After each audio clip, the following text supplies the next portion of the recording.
Assalamualaikum, selamat menonton kembali di channel Mafaja Creation, di mana channel ini selalu berusaha untuk bisa berkreasi yang pastinya bermanfaat ya teman-teman. Dan jangan lupa sebelum menonton mohon dukungan subscribe, like, komen, dan share.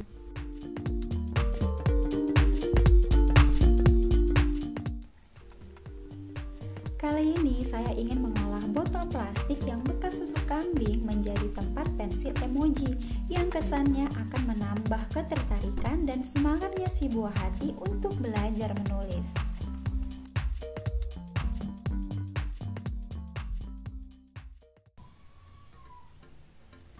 Alat yang digunakan yang pertama, potongan kardus ukuran 16 x 16 cm, kertas origami,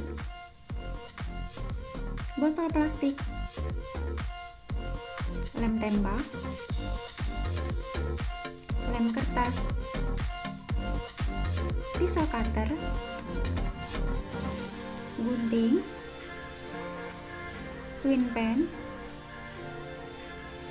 dan pita.